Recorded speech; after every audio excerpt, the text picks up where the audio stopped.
প্রিয় দর্শক, আমন্ত্রণ জানাচ্ছি কিডস অ্যান্ড মম থেকে। আমি পুষ্টিবিদ আয়েশা সিদ্দিকা। আপনাদের স্বাস্থ্য সচেতনতাই আমাদেরকে পৌঁছে দেয় আপনাদের কাছে, আপনাদের যত্নে। প্রিয় মায়েরা, এত এত প্রশ্ন আপনাদের, আমাদের দেখে ভালোই লাগছে যে আপনারা অনেক অনেক বেশি কনসার্ন আপনাদের বাচ্চার ব্যাপারে। খুব ছোট ছোট অনেক ধরনের কোশ্চেন আপনারা আমাদেরকে পাঠিয়েছেন এবং তাতেই বুঝলাম যে কিডস অ্যান্ড মম কতটা জনপ্রিয়। আপনারা এই অনুষ্ঠানের সাথে আছেন দেখে আমার অনেক ভালো লেগেছে। আমি বলবো যে নিয়মিত আমাদের চ্যানেলটিকে সাবস্ক্রাইব করবেন প্লিজ। ইভেন আপনারা অনেক প্রশ্ন পাঠিয়েছেন যার উত্তরগুলো আমরা কিন্তু আমাদের এই মা এবং শিশুদের যত ভিডিওগুলো করা হয় প্রত্যেকটাতে কিন্তু আমরা দেওয়ার চেষ্টা করেছি। কাজে ভিডিওগুলো যখন একটু মনোযোগ দিয়ে দেখবেন তখন আপনারা আপনাদের অনেক ধরনের প্রশ্নের উত্তর পেয়ে যাবেন। আমি এখন চলে যাব আজকে আমাদের কাছে যে সমস্ত প্রশ্নগুলো এসছে সেই প্রশ্নগুলোর উত্তর দেবার জন্য। আমাদেরকে প্রশ্ন করেছেন ফাতেমার সাথী। আপনি প্রশ্ন করেছেন বাচ্চার বয়স 5 বছর, সে একটা খাবার খেতে মিনিমাম 1 ঘন্টা সময় লাগায়, আপনি এখন কি করতে পারেন? এখন বাচ্চাকে আসলে কি পরিমাণ খাবার দিচ্ছেন এটা একটা ইম্পর্টেন্ট ইস্যু। 5 বছরের আগে থেকেই তো তার ফুড হ্যাবিটটা তৈরি হওয়ার কথা ছিল, অর্থাৎ তাহলে 1 বছর টাইমে বা 2 বছর টাইমে সে কিভাবে খেত এটাও তো একটা বিশাল বিষয়। 5 বছরে হয়তো বা সে একটু স্লো ইটার, তবে 1 ঘন্টা অবভিয়াসলি লাগবে না। তাকে একটা টাইম দেন 20 মিনিট, মিনিমাম 20 মিনিট হলেই হয়ে যাবে। 20 মিনিট সময় নিয়ে সে খাবারটা শেষ করলে হবে। এটাও আমার কাছে একটা অ্যাবসার্ড ব্যাপার লাগছে। 5 বছরে কেন সে 1 ঘন্টা যাবৎ খাবারটাকে খাবে? আপনি একটু টাইমিংটা খেয়াল করেন, কি খাবার দিচ্ছেন, কতটুকু পোর্শন দিচ্ছেন, এই খাবারটাকে চিবিয়ে খেতে তার কত সময় লাগছে। আপনি তাকে টাইমটা ধরে দেন যে বাবা তুমি 20 মিনিটে খাবারটাকে শেষ করো। একটু ফুডটাকে এনজয়েবল করে দেন বাচ্চাকে এবং টাইমিং ধরে দেন, আপনিও তার সাথে খান, দেখবেন আস্তে আস্তে টাইমিংটা তার ঠিক হয়ে যাবে। আমাদের পরবর্তী প্রশ্ন করেছেন খুরশিদা, বাচ্চার বয়স 20 মাস, সে কিছুই খেতে চায় না, কি করবে এখন? আচ্ছা, 20 মাসের একটা বাচ্চার বয়সের আপনি হলো কোনো ওজন জানাননি, একেবারে কিছু খেতে না চাইলে তার একটা ওজন ফল করার কথা, আদার্স কিছু শারীরিক ডিসঅর্ডার তৈরি হওয়ার কথা, সেগুলো যেহেতু আপনি কিছুই জানাননি, কাজেই কিছুই খায় না এই কথাটি একেবারে বিশ্বাসযোগ্য হলো না। কিছু না খেলে আপনার বাচ্চা প্লেফুল থাকবে না, সবসময় সিক থাকবে, সেটা অবশ্যই আপনার লেখা দরকার ছিল। আপনি পরবর্তীতে আমাকে বাকি জিনিসগুলো জানাবেন, তাহলে আমি সমাধান দেওয়ার চেষ্টা করব। প্রশ্ন করেছেন এমএমবি আপনার আইডি থেকে, বাচ্চার বয়স 17 মাস, ও ভাত খায় না, পানি দিয়ে গিলে খায়, পানি ছাড়া গিলে না, এতে কি পুষ্টি পাবে? ছোট থেকে পানি দিয়ে গিলিয়েছিল, তাই এটা অভ্যাস হয়ে গেছে, এখন কি করব? ইমিডিয়েটলি এই অভ্যাসটাকে আগে বন্ধ করে দিবেন। পানি দিয়ে খাবার কেন সে গিলবে? খাবারটাকে সে ভালো করে চিবিয়ে তারপরে গিলবে। ছোট থেকে যে অভ্যাসটা করেছেন অবভিয়াসলি এখন তার সেই অভ্যাসটা থাকবে। আপনি তাড়াহুড়া করে খাওয়াতে যেতেন, বাচ্চা যখন গিলতো না পানি দিয়ে দিতেন, সে গিলতো, এখন তার এই অভ্যাসটা রয়ে গেছে। এখন আপনারই কাজ হলো এই অভ্যাসটাকে ইমিডিয়েট বন্ধ করা। বাচ্চা খাবারটাকে চাবাবে, ছোট ছোট বাইট দিবেন, অল্প অ্যামাউন্ট দিন, ও সময় নিয়ে চিবিয়ে খাবারটাকে গিলে খাবে, এটাই নিয়ম। খাবারের আধা ঘন্টা থেকে 1 ঘন্টা পরে পানি খাওয়ানোর অভ্যাস করবেন। প্রশ্ন করেছেন রাজকুমার, বাচ্চার বয়স উল্লেখ করেননি আপনি, 2 বছর 3 মাস উল্লেখ করেছেন। শিশুকে ঠিক টাইমে খাওয়ানো সত্ত্বেও আপনার শিশুর স্বাস্থ্য ঠিক করতে পারছেন না, আপনি এর উপায় চাচ্ছেন। এখন শিশুর স্বাস্থ্য আসলে কেমন আছে, কি আছে সেটা কিন্তু আপনি বলেননি, কতটুকু ওজন আছে, কাজে বাচ্চার ওজন বা স্বাস্থ্য ঠিক আছে কিনা আমি কিন্তু বলতে পারবো না। বাচ্চাকে দেখলে হয়তো বুঝবো তার কোনো ভিটামিন মিনারেলস ডেফিসিয়েন্সি আছে কিনা, তার ওজন ল্যাকিংস আছে কিনা, এটা না দেখা পর্যন্ত বোঝা যাবে না। আপনি আপনার দিক থেকে বলেছেন, বাট যদি আপনার কোনো সন্দেহ থাকে আপনি অবশ্যই একজন পুষ্টিবিদের পরামর্শ নিয়ে তার ফুড চার্টটা ঠিক করে নেন এবং বাচ্চা ঠিক আছে কিনা সেটাও জেনে নেন। আচ্ছা, শারমিন প্রশ্ন করেছেন বাচ্চার বয়স 13 মাস, এখন কি বাইরের স্যুপ খাওয়ানো যাবে কিনা? খাওয়ানো যাবে না এমন কোনো কথা নাই। আপনি যদি সেফ মনে করেন যে এখানে একেবারেই কোনো রকমের প্রিজারভেটিভ বা কোনো কিছু দেওয়া থাকেন, আপনি খাওয়াতে পারেন, বাট আমার ব্যক্তিগত পরামর্শ হলো স্যুপ আপনি বাসায় তৈরি করে খাওয়ান, এটাই আপনার বাচ্চার জন্য অনেক বেশি উপযোগী। 13 মাস বয়স মাত্র, আপনি মুরগির স্যুপ বা সবজির স্যুপ এটা অনায়াসে বাসায় তৈরি করতে পারেন এবং এটাই খাওয়ানো উচিত।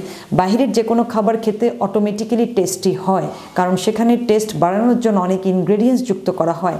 মনে রাখতে হবে এই টেস্ট বাড়ানোর জন্য ইনগ্রেডিয়েন্টসগুলো কখনোই স্বাস্থ্যসম্মত হয় না, বিশেষ করে টেস্টিং সল্ট, কাজে এটা কখনোই স্বাস্থ্যসম্মত না।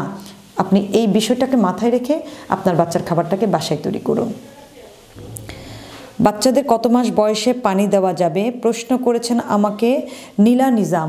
6 মাস পর থেকেই যারা এক্সক্লুসিভ ব্রেস্ট ফিডিং করান 6 মাস পর্যন্ত করানোর পর 6 মাস থেকে আমরা যেহেতু উইনিংটা শুরু করতে যাচ্ছি, উইনিং শুরু করার পরেই কিন্তু আপনি আপনার বাচ্চাকে খাবারটা দেওয়ার আধা ঘন্টা 1 ঘন্টা পরেই পানি স্টার্ট করে দিতে পারেন। 20 ml 30 ml এইভাবে আস্তে আস্তে করে বয়সের সাথে সাথে পানির পরিমাণটা কিন্তু বেড়ে যাবে। কারণ উইনিং যে খাবারটা, অর্থাৎ আপনি চাল ডাল যাই বাচ্চাকে খাওয়াচ্ছেন না কেন, এই খাবারটাকে ডাইজেস্ট করার জন্য অবভিয়াসলি তার মিনারেল ওয়াটার প্রয়োজন আছে। প্রশ্ন করেছেন পপি সরকার, বাচ্চা দুধ খায় না, কি করব? ওর বয়স 3 বছর। 3 বছরের একটি বাচ্চা তো দুধ খাওয়ারই কথা। একেবারে যদি দুধ না খায় দুধের তৈরি খাবার খাওয়াবেন, আর তাও যদি আপনি ফেলিওর হন তাহলে অন্য খাবার থেকে তার প্রোটিনের চাহিদা ফিল আপ করতে হবে। তবে দুধের তৈরি খাবারটাই বাচ্চারা সাধারণত 5 বছর পর্যন্ত খেয়েই থাকে। আমি তো মনে করি যে একজন মানুষ আপ টু ডেথ পর্যন্তই দুধ বা দুধের তৈরি খাবারটাকে তার খাবারে ইনক্লুড করা উচিত, কারণ এটার কোনো বিকল্প নাই। আর কোনো কিছু থেকে নিউট্রিশন না আসলো দুধ বা দুধের তৈরি খাবার থেকে আপনি একেবারে সকল নিউট্রিয়েন্ট অনায়াসে পেয়ে যাচ্ছেন। কাজেই এনিহাও এনশিওর করতে হবে বাচ্চাকে দুধ খাওয়ানোটা। শামিমা ইসলাম প্রশ্ন করেছেন, সেরেলাক কখন দেওয়া ভালো? যদি দিনের চাল ডাল সবজি দিয়ে খিচুড়ি করি আর বিকেলের পরে সেরেলাক দিই তাহলে ঠিক আছে কিনা? অ্যাকচুয়ালি আমি সবসময় বলি যে কমার্শিয়াল ফুড যেটা বাজারে বাচ্চাদের খাবারটা পাওয়া যায়, এটাকে আমি অপশনাল ফুড বলে থাকি। অর্থাৎ যখন একদম কোনো উপায় নেই তখন আপনি দিবেন, বা বাচ্চা ঘরের খাবার খেতে খেতে খুব বোর ফিল করছে তখন আপনি দিবেন। যদি কেউ মনে করেন চাকরিজীবী মা যারা খাবারটাকে তৈরি করতে পারে না, তাদের জন্য একটা উপায় হলো সেরেলাক। আমি এর অ্যাগেনিস্টে না, কিন্তু চেষ্টা করতে হবে আগে ঘরের খাবারটাকে তাকে এনশিওর করানো, মাঝে মাঝে আপনি গ্যাপে দিবেন। হ্যাঁ, বিকেলের নাস্তায় আপনি সেরেলাকটা তাকে দিতে পারেন, বা অনেক সময় আছে রাতের খাবারটাকে আমি হালকা করতে বলি, সেক্ষেত্রে আপনি সেরেলাকটা বাচ্চার খাবারে ডিনার অপশন হিসেবে আপনি দিতে পারেন। ব্রেকফাস্ট আর ডিনার এই 2 অপশনে আপনি সেরেলাকটাকে রাখেন। কম পরিমাণে দিলে সেটাকে বিকেলের নাস্তায় আপনি কিন্তু অনায়াসে ইনক্লুড করতে পারেন। আর সেরেলাক বিভিন্ন টাইপের হয়, ফ্রুটস দিয়ে হয়, চাল ডাল দিয়েও হয়। এই বিষয়গুলোকে খেয়াল করবেন যে কোন সেরেলাকটা আপনি দিচ্ছেন, তাহলে সময়টা একটা মেজার করা যায়। অর্থাৎ ফ্রুটসের সেরেলাক এটাকে বিকেলে বা 10টা সাড়ে 10টায় দিলে ভালো, সুজির সেরেলাক এটা নাস্তায় বা ডিনারে দিলে ভালো, চাল ডাল দিয়ে তৈরি করা সেরেলাকটা কিন্তু দুপুরে দেওয়া ভালো। এভাবে একটু খেয়াল করলেই হয়ে যাবে। প্রশ্ন করেছেন অনিন্দিতা, বাচ্চার বয়স 3 বছর 5 মাস, কোনো ফল খেতে চায় না, ফলের পরিবর্তে কি খাওয়াতে পারি? বাচ্চার বয়স 3 বছর 5 মাস, ফলের পরিবর্তে তো আসলে কিছু হয় না। ফল তো ফলই, অর্থাৎ যেটাকে আমরা খাদ্য প্রাণ পড়ি ভিটামিন বা মিনারেলসের টোটাল মেন সোর্সটাই কিন্তু ফ্রুটস। তো ফ্রুটসের পরিবর্তে আপনি ভেজিটেবল দিতে পারেন, কিন্তু কয়টা বাচ্চা আছে যে র ভেজিটেবল খায়? কারণ হলো খুব সহজে এখনই আপনার বাচ্চার টমেটো, কাঁচা গাজর, শসা এটা বাচ্চারা কম খায়। আপনি একেবারেই র ভেজিটেবল যখন খাবেন তখন আপনি আবার বিকল্প হিসেবে ভিটামিন মিনারেলস পাবেন। কিন্তু ফ্রুটস কোনো না কোনো উপায়ে আপনার বাচ্চাকে কোনো না কোনো ফ্রুটস খাওয়াতে পারেন। সেটা ড্রাই ফ্রুটস হতে পারে, একেবারে যে ড্রাই ছাড়া যে র ফ্রুটসগুলো সেটাও কিন্তু আপনি খেতে পারেন। অনেক বাচ্চা আছে আঙ্গুর খায় না কিন্তু কিশমিশ খায়, অল্টারনেটিভ। অনেক বাচ্চা আছে যে অন্য অনেক ফ্রুটস খায় না কিন্তু খেজুর খায়। একটা খেজুরও যদি আপনার বাচ্চাকে দিতে পারেন, 7 দিনে না খাওয়ান, সপ্তাহে 2 থেকে 3 দিন তো ফ্রুটস আপনার বাচ্চার খাবারে আপনি এনশিওর করতেই পারেন। এত ফ্রুটস আমাদের দেশে, এর মধ্যে কোনো না কোনো ফ্রুটস অবশ্যই আপনার বাচ্চা পছন্দ করবে, আপনি একটু ট্রাই করে দেখেন। তারপরের প্রশ্ন আসিয়া জীবন, কি খেলে আমার বেবি লম্বা হবে? লাস্ট 2 বছর ধরে একটু বাড়ছে না, ওর বয়স 9 বছর, আমার হাজব্যান্ড ওয়াইফ মোটামুটি লম্বা। আচ্ছা, বাচ্চার গ্রোথের জন্য অ্যাকচুয়ালি হাইটের জন্য যেটা আমরা বলে থাকি সেটা সব ধরনের খাবারের কম্বিনেশনই থাকতে হয়। খেলাধুলা করতে হবে বাচ্চাদেরকে প্রচুর। খেলাধুলা যখন করবে তখন তার প্রোটিনের চাহিদাটা বেড়ে যাবে, মাছ মাংস দুধ ডিম ডাল এর চাহিদাটা বাড়বে, তখন তার গ্রোথটা এনশিওর করা যায়। আর গ্রোথটা জেনেটিক্যালি অনেক কিছু ডিপেন্ড করে থাকে। হ্যাঁ, প্যারেন্টসের হাইট বা ফ্যামিলিগতভাবে তার 14 জেনারেশনের কারো হাইটও আপনার বাচ্চা পেতে পারে যদি আপনি মনে করেন বাচ্চা অনেক শর্ট। সো এক্ষেত্রে বাচ্চাকে সাইক্লিং, সাঁতার, খেলাধুলা বা স্কিপিং এগুলো একটু করাবেন, অটোমেটিক তার গ্রোথটা বেড়ে যাবে। আমিনুল ইসলাম, ওনার বাচ্চার বয়স 7 বছর কিন্তু সে যা খায় ভাত অনেক কম খায়, শারীরিকভাবে চিকন, ওকে কি খাওয়ালে ভালো হবে?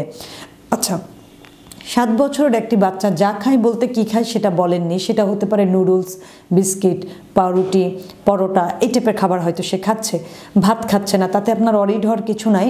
কার্বোহাইড্রেটের সাবস্টিটিউট অন্য যে কোনো খাবার খেলেই কিন্তু কার্বোহাইড্রেটের চাহিদা ফিল আপ হয়ে যাচ্ছে। অল্টারনেটিভ আপনি তাকে ফ্রুটস খাওয়াতে পারেন, অর্থাৎ দিনে যেন 2 থেকে 3 রকমের ফ্রুটস তার খাবারে রাখে, ভেজিটেবল খাওয়াতে হবে। এবং মাসেল বিল্ড আপের জন্য প্রোটিনের কোনো বিকল্প নাই, সেই প্রোটিনটা আপনি মাছ মাংস থেকেই কিন্তু পেয়ে থাকবেন, অর্থাৎ মাছ মাংস ডিম রেগুলার খাবারে থাকলে তার মাসেলটা তৈরি হয়ে যাবে। 7 বছরে হয়তোবা তাকে লিন অ্যান্ড থিন লাগছে, আপনি ওজনটা উল্লেখ করেননি। 7 বছরের একটি বাচ্চার ওজন 23 থেকে 25 কিলো হলেই কিন্তু এনাফ, এর ভিতরে থাকলেই আমরা মনে করি ঠিক আছে। অনেক সময় পারফেক্ট ওজনে বাচ্চাদেরকে বা অ্যাডাল্টদেরকে একেবারে লিন অ্যান্ড থিন লাগে। বাচ্চাদের বোনসের ওজন অনেক সময় ঠিক হয় কিন্তু মাসেল ডেভেলপ করে না।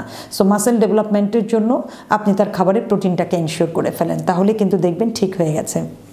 আমরা চেষ্টা করেছি কিডস অ্যান্ড মমের মায়েদের প্রত্যেকটা কোশ্চেনের অ্যান্সার দেওয়ার জন্য। তারা তাদের বাচ্চাদেরকে নিয়ে এত এত বেশি উদ্বিগ্ন এবং অনেক ছোটোখাটো প্রশ্ন আপনারা আমাদেরকে করেছেন। তারপরেও আপনাদের যদি আরও কোনো প্রশ্ন থাকে, জটিল কোনো কিছু থাকে, অবশ্যই আপনারা আমাদের কাছে পাঠাবেন। আমরা চেষ্টা করব আমাদের লেভেল বেস্ট আপনাদেরকে দেওয়ার জন্য। আশা করি সেই পর্যন্ত ভালো থাকবেন, সুস্থ থাকবেন এবং কিডস অ্যান্ড মমের সাথেই থাকবেন।